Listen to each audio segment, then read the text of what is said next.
Hello दोस्तों, नमस्कार, good morning. कैसे हैं आप लोग? उम्मीद है कि आप लोग अच्छे होंगे, स्वस्थ होंगे, खुश होंगे।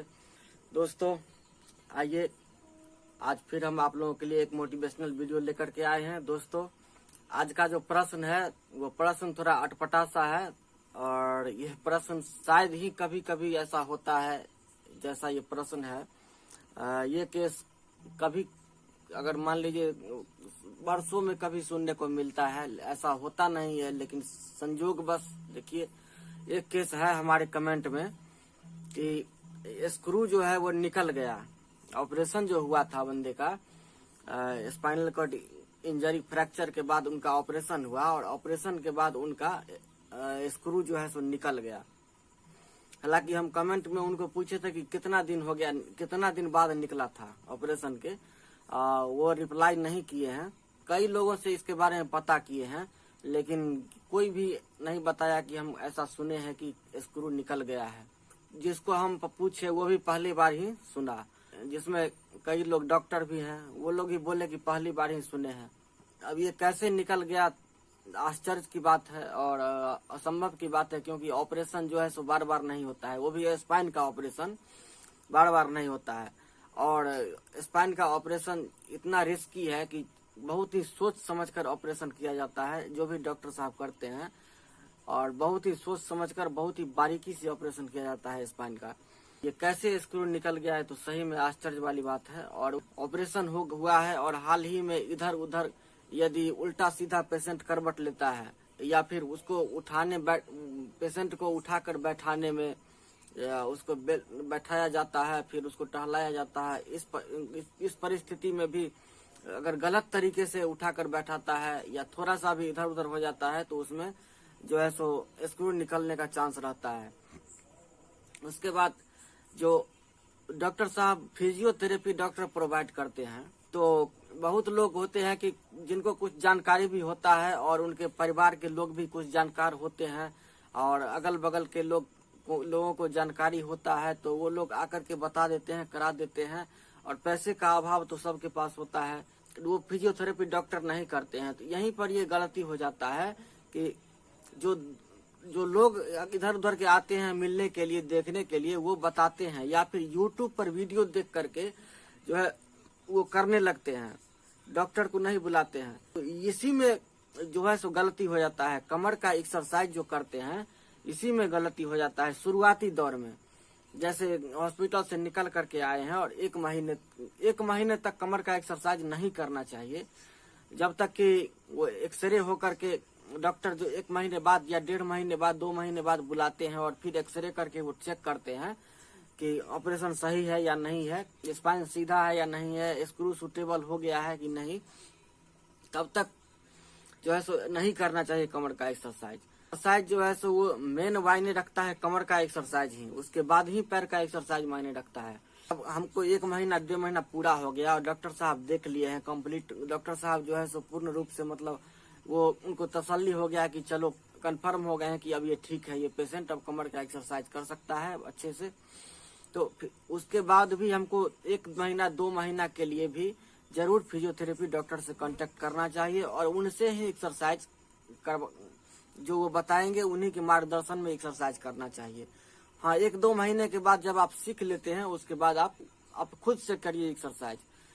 और जो परेशानी है, थोड़ा झिझक होता है, थोड़ा डर होता है, वो भी दूर हो जाता है। इसमें चिड़चिड़ापन थोड़ा होता है, दिमाग में बहुत सारा भय होता है। तो ये सभी फिजियोथेरेपी डॉक्टर जो आते हैं, तो उनसे बहुत तरह के सवाल लोग पूछते हैं, पेशेंट बहुत तरह का भय होता है, झिझक होता है, वो सब दूर कर देते हैं। उनका मेंटलिटी जो है सो पेशेंट का वो सही कर देते हैं, पेशेंट को मोटिवेट कर देते हैं अच्छा तरह से। और नहीं, अगर आपको 1 साल हो गया है, 2 साल हो गया है, ऐसे गांव के जो इलाके हैं वहाँ ऐसा केस होता है, तो इसमें 1 साल 2 साल बीत जाता है, पता भी नहीं रहता है कि फिजियोथेरेपी क्या होता है, या फिजियोथेरेपी डॉक्टर भी होते हैं, फिजियोथेरेपी क्या होता है इसकी जानकारी ही नहीं होता है। तो एक्सरसाइज करना है ये भी उनको पता नहीं होता है। तो साल भर 2-2 साल 3-3 साल बीत जाते हैं, वो एक्सरसाइज नहीं करते हैं, केवल बेड पर सोए ही रहते हैं। हाँ, अभी अगर सबके पास हाथ में स्मार्टफोन है, तो अभी लोग वीडियो देखते हैं यूट्यूब पर, तो देखते हैं तो अभी लोगों में ये जागरूकता है कि हम एक्सरसाइज करें और जल्दी से जल्दी ठीक हो।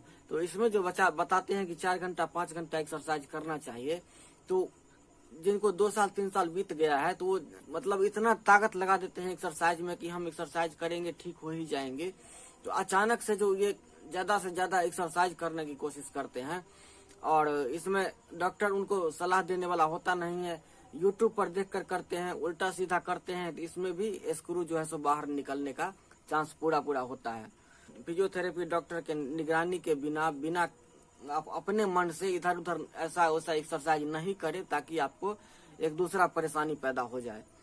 और दोस्तों सवाल प्रश्न सबसे ज्यादा रहता है कि पैर में दर्द होता है, शरीर में अकड़न होता है, पैर में अकड़न होता है।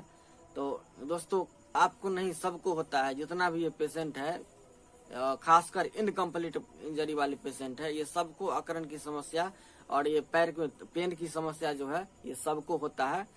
और तो इससे घबराइए नहीं, एक्सरसाइज करना बंद नहीं कीजिए, आप एक्सरसाइज चालू रखिए। ये जैसे जैसे आपको जो है सो मसल पर में थोड़ा ताकत आना शुरू होगा, आपको जो थोड़ा मोड़ा हल्का फुल्का ब्लॉकेज होगा वो सब खुलेगा, और एक्सरसाइज कीजिएगा तो आपको अकड़न होगा, दर्द होगा, झटका मारेगा, कंपन होगा, ये सब आम बात है।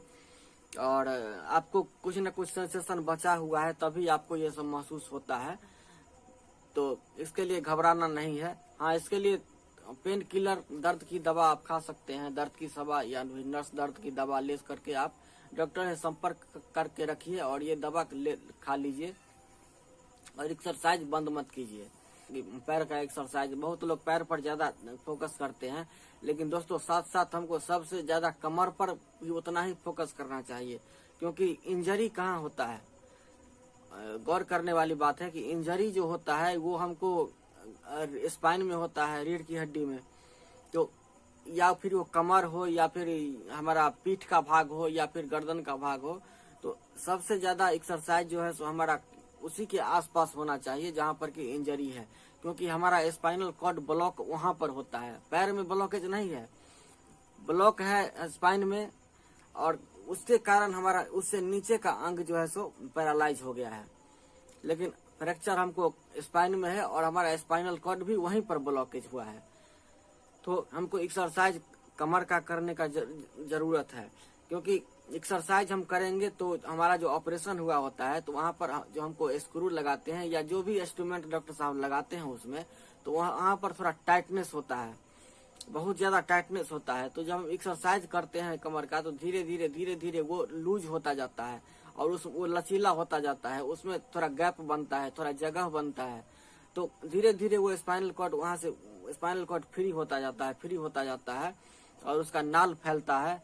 तो और एक्सरसाइज हम करते हैं तो वहाँ पर थोड़ा कंप्रेशन पैदा होता है और वो स्पाइनल कॉर्ड सिग्नल ज्यादा से ज्यादा भेजने की कोशिश करता है, इसमें रिकवरी का चांस अच्छा होता है। यही आज की जानकारी थी, और आप लोगों को इससे जुड़ा कोई भी प्रश्न हो तो प्रश्न जरूर पूछिएगा कमेंट में, और ऐसे ही जो परेशानी है आप लोगों को कमेंट में बताते रहिए, और हम भी कमेंट पढ़ करके और हम भी कुछ सीखने का कोशिश करते हैं, और आप लोग भी को भी बताने का कोशिश करते हैं। में समझ में नहीं आता है तो खुद से इधर उधर मत किया कीजिए एक्सरसाइज, जिससे कि कोई ज्यादा परेशानी पैदा हो जाए। तो जानकार से, एक्सपर्ट से सलाह लेकर ही कीजिए। तो फिर दोस्तों मिलते हैं फिर अगले वीडियो में, तब तक के लिए जय श्री राम, प्रणाम।